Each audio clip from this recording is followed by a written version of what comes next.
Bawa, lahat pumayag na. Ikaw ba ay handang dalhin sa altar si Carla? Sige po.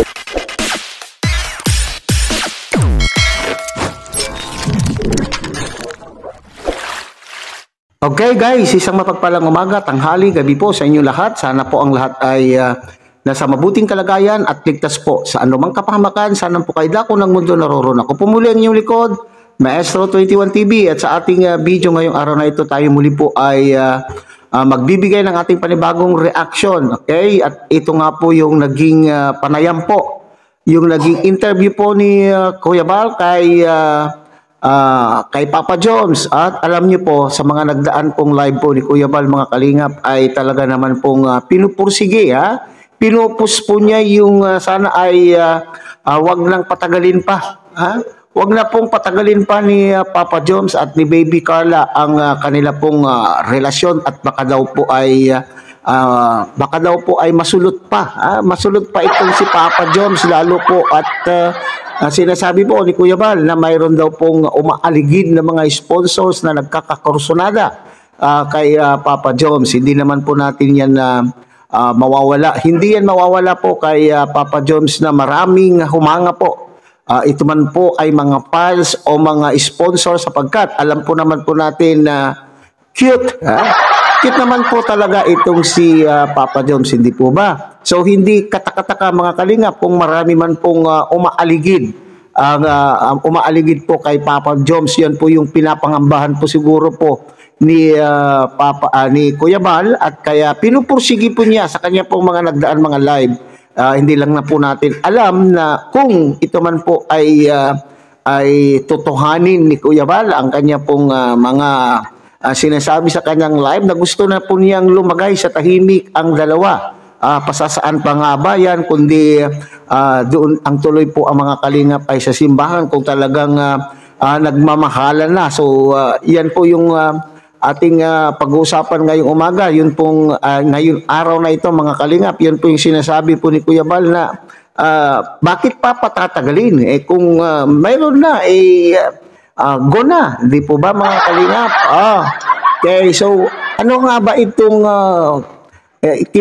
ano nga ba itong revelasyon na ikinagulat po ni BSM o ni Kuya Bal sa interview ito mga kalingap? So maraming konfirmasyon po dito si Papa Joms, doon po sa mga ginagawa po nila ni Baby Carla kapag po sila po ay free, kapag may free time po sila.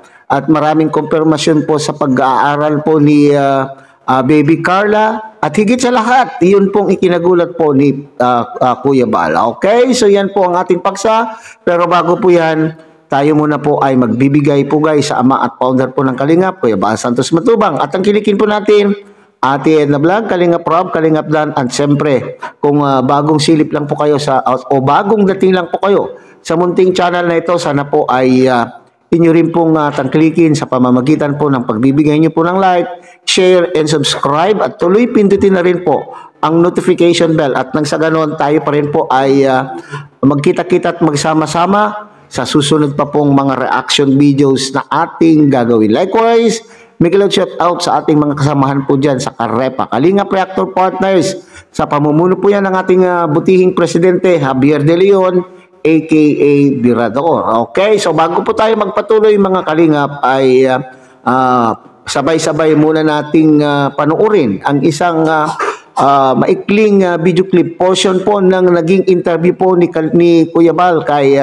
Papa Joms, at alamin po natin kung ano-ano po yung mga konfirmasyon o mga revelasyon na nakapaloob po sa naturang interview. So panuirin po natin mga kalingap. Joms, good morning. Good morning po. Meron ako nabalitan Kuya Bal. Anong balita sa atin dyan? Kakasal mo daw kami? Meron bang linggo na minsan namamasyal kayong dalawa? Ay, meron po. Meron. Kaya po talaga po sa SM, mga ganun. Papalamig. So marami mga nagtatanong, Papa Jomar, at nakaka-observe,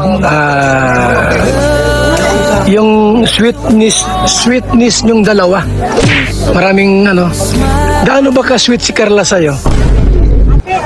Mas sweet po siya. Oh? Mas sweet of come? Ay, grabe na yan. Ah. Siyempre, oh. Pero mas sweet po siya. Kumbaga sa ano, sa lahat ng tanong ko lang ano kay Papa Jomar. Papa Jomar, ikaw ba ay nagkaroon na ng unang girlfriend? Ay, ako naman po. Matagal. Matagal naman ako. Matagal na. So, ibig sabihin, nagka-jowa ka na rin. Pero wala na ngayon. Wala na ngayon. Matagal na. So lahat naman siguro ng lalaki ganun eh. May mga experience. Pero ngayon, Jomar, Papa Joms, wala kang girlfriend talaga ngayon. Hindi, yung relasyon sa iba. Wala. Wala po talaga. So, Wala talaga. napakalinaw po mga kaibigan ha, na si Jomar po ay wala talagang ibang babae sa buhay niya. Wala siyang relasyon. So, kayo ni Carla, kung ating ano yan, susukatin natin. Opo. Up 1 to 10. 1 to 10 ha. Sa relasyon ninyong dalawa bilang magkaibigan. 1 to 10, pang ilan? Ilan magkaibigan? Ano rin po, malalim na din eh. Siguro mga, ano ba, 8.5. Ganon, 8.5 bilang magkaibigan. Kasi di man pwedeng ibuhos mo lahat, di ba? Oo, hindi man pwedeng Oo. Kasi pagka ibuhos mo lahat, pagka may problema, o diba, mawala yung isa, di ba? Dumating yung time na di mo inasaan, may mawala. Pag talagang 100% malungkot yun. Oo. Di mo sagad yun. So bilang magkaibigan ay 8.5. Bilang di ko alam kung anong sabihin ko, kung jowa, no, di ko kasi alam kung jowa kayo eh. Mag-jowa ba kayong dalawa? Ha? Ha? Oo na. Ang bira yan. So, hindi nga ako updated sa inyo eh. Ayaw kasi kayo pangunahan. So, kumusta si Carla sa'yo? Ano naman, wala siyang ano? Libaw si Carla, kausapin ko, wala siyang sama ng loob sa'yo, ano? Inanakit, wala naman? Siguro, pero siguro po yung tampuhan meron. May tampuhan? Hindi naman po pangyayari sa amin. Hindi naman siguro nawawala yun. Oo. Magandaan is napag-uusapan din yun. Siguro narinig mo yung aking live nung mga nakaraan. Opo. Na itatry ko lang baka mangyari. Kausapin ko yung mama mo kung pumayag na mag-asawa ka na kay Carla. Tapos kay Cynthia naman at sa mama ni Carla, sa papa niya, itry kong kausapin na Sige po. magpakasal kung pumayag. Halimbawa, lahat pumayag na. Ikaw ba ay handang dalhin sa altar si Carla? Sige po, Kuya Pal. Anong si Carla? Sigurado na yan. Sigurado yan. Sigurado na yan. Opo. O sakaling bumayag lahat, pati si Carla, paano yung pag-aaral niya? Continuous po. Continuous? Continuous lang. Kasi hindi naman meron po bagang mga nag-aasawa na nag-aaral pa, hanggat kaya pa. Hanggat kaya pa. Yung support po naman natin is andyan lang naman. Okay, yan ang mga kalingap. Unang konfirmasyon po, sila po daw po ay namamasyal kapag sila po ay may free. May free time po sila. Sila naman daw po ay nagpupunta dyan sa SM, nagpapalamig. So, ibig sabihin ba ito mga kalingap ay sila ay nagdi-date. So, tama po yung ating mga nababasa. Hindi naman po masamang mag-date, hindi po ba? Hindi, ito yung sinasabi po natin na nababasa po natin mga kalingap na hinala ng mga ilan po sa mga taga-suporta ng Jomcar ay talaga naman pong nagde-date na daw po siguro itong mga ito. Kaya nga lang, hindi nila kinukuhanan po ng kanila pong hindi na po nila ibinablog. Okay? So, At sinasabi, mga kalingap, kumusta naman daw po si Carla? Ano yung kanya pong ano yung ipinapakita ni Baby Carla po kay Papa Joms? Ito ba ay sweet? So sabi po ni Papa Joms ay mas sweet daw po itong si Baby Carla kapag sila lamang po. Kapag off cam. Kapag walang camera ay sinasabi sweet na sweet. Itong Baby Carla. Kitang-kita naman po natin mga kalinga parati kung sinasabi na kapag sila po ay nagblablag ay talagang feel na po natin na iba na po yung ipinapakita po nila. Kaya nga sabi ko ay itong si Kuya Bal ay hindi nagmimintis siguro yung kanya pong kutob. Yung kanya pong hinala, yung kanya pong nararamdaman at nakikita, ibinabase niya po yung kanya pong nararamdaman. Doon sa nakikita niya po sa mag-love team na ito mga kalingap. Kaya sinasabi na baka, bagamat walang kumpirmasyon, pero talaga naman pong sila na, okay? Sila na sa totoong buhay, okay? So, yan naman po yung ating kagustuhan, hindi po ba?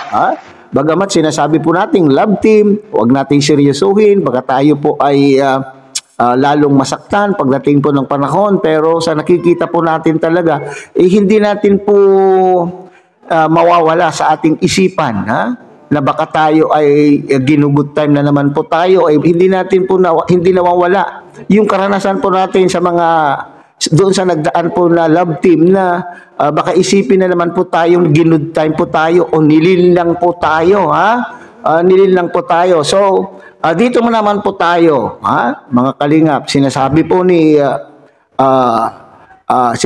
Kuya Bal, ano ang stand? Ano ang stand po ni Papa Joms? Kapag isa daw po ay nakausap po niya yung magkabilang panig o magkabilang magulang, magulang po ni Papa Joms, magulang po ni Baby Carla. Kung sakaling sila po, ang lahat ay pumapayag, kung sila po ay pumapayag na sila po ay dumiretso na sa simbahan, mapayag ba itong Papa Joms? Sino ba naman po ang hindi papayag? Bagamat itong kasagutan po ni Papa Joms po dito sa interview nito ay medyo safe kasi sinabi po niya ay depende po kay Carla, nakadepende daw po kay Carla. So ibig sabihin ay kay Carla pa rin po kung oo o hindi. Ang katanungan, ang tinanong po diyan ay paano lang pag-aaral ni Baby Carla? Pwede naman daw po, marami naman daw po nag-aasawaan na hindi pa tapos pero ipinagpapatuloy po nila yung kanila pong pag-aaral. Okay, tama po naman po yun kung talagang hindi na po makapaghintay, pero mas maganda po kung makapaghintay. Pero kung talagang hindi na po makapaghintay at sa edad na po itong si Papa Joms, so siguro kung ipaalam po ni Kuya Bal si Papa Joms sa kanya pong magulang, natural payag na payag po siguro itong mga magulang po ni Papa Joms kasi siyempre nasa edad na po itong si Papa Joms at may kaugnayan po dyan yung sinasabi at yung tinanong po ni Kuya Bal na kung talagang walang girlfriend o walang anong tawag po dyan, walang karelasyon, kasi ito po yung parating ini-issue noon kay Papa Joms, mga kalingap, na ito daw pong si Papa Joms ay may ibang girlfriend. Baka naman po malaman natin, mga kalingap, ay nakatisbon na itong si Papa Joms natin, baka mamaya ay mabibigla po tayo na ito pala si Papa Joms ay nakatisbon na. Okay, so ito sinasabi po ni naging tapat naman po sa pagsagot po ni Papa Joms, mga kalingap. Totoo naman po, sa edad ba ni Papa Joms, mga kalingap, ay sa palagay ninyo naging zero girlfriend ba ito? So it is understandable, pero sinasabi po nga dyan na matagal na po yun, wala po sa kasalukuyan. Ibig sabihin, ang tanging girlfriend na lamang po niya ngayon o ang tanging karelasyon lamang niya ngayon ay si Baby Carla. Okay. Si Baby Carla lamang po ang kanya pong karelasyon sa ngayon. So, matagal na pong panahon yung sinasabi po niyang may karelasyon na ano naman po yan, na understandable because of the age of of Papa Joms. Alangan naman, umabot ba naman po siya sa edad na ganyan? Kung wala man lamang pong naging experience, ha? Mga teenager nga natin, mga kalingap, as early as 13 ng mga lalaki, ha? As early as 13, 15, 16, ay may mga jowa-jowa na, di ba? Ganun din po sa mga kabataang babae sa ngayon. Okay? So, yan na nilinaw po ni Papa Joms na sa ngayon ay walang karelasyon po si Papa Joms. Tanging lamang po itong si Carla ang pinagtutuunan po niya ng pansin. So, dapat suportahan po natin itong mga kalingap na baka sakali ay nalalapit na po, ha? Nalalapit na po yung prosesyon sa simbahan ng dalawang ito sa kapupus po ni Kuya Bal ay talaga naman baka nabibigla po tayo sa magiging desisyon po ng dalawang ito. Sana lang ito ay parati kong sinasabi, sana lamang po ay hindi ito pang good time Kuya Bal, ha? Kuya Bal, ha? Nakatape po yan, may video po yan. Nako, kapag naging iba yung sitwasyon, nako, malamang sa malamang maraming magagalit po kay Kuya Bal, ha? Maraming masasaktan at talaga naman po ay paghandaan mo na Kuya Bal, ha? Paghandaan mo na po ang magiging kahihinatnan kung sakaling ito ay yung pagsasagot po ni Papa Joms po dito ay scripted, ha? Nauso tuloy yung salitang scripted sa mga love team serye po natin sa Kalingap, ha? So, para tuloy na alala ko mga Kalingap, may interview din noon na kagaya nito na sinasabi na gustong ligawan na po yung ka-love team at nagpaalam pa sa mga magulang, pero ano po ang nangyari, ha? Tayo po ay ginug time. Okay, so sana hindi na po mauulit. Totoong-totoo na po siguro ito dahil si Kuya Bal na at mayroon po tayong resibo, ha? Mayroon tayong resibo, Kuya Bal, ha? Itong video na ito nakasave na. Yung interview mo nandito na po sa aking channel kaya madali po natin makita. Okay? So hanggang dito na lamang po tayo mga Kalingap. Muli tangkilikin po natin Kuya Bal Santos Matubang, Ate Edna Vlog, Kalingap Rab, Kalingap Dan at siyempre pinakikiusapan po kayo ng inyo pong lingkod na sana po ay inyo rin pong tangkilikin ang munting channel na ito sa pamamagitan po ng pag-like, share, and subscribe at tuloy pindutin na rin po ang notification bell at nang sa ganon tayo pa rin po ay magkita-kita at magsama-sama sa susunod pa pong mga reaction videos na ating gagawin. Muli isang mapagpalang umaga, tanghali, gabi po sa inyong lahat. Mabuhay po kayo at God bless everyone.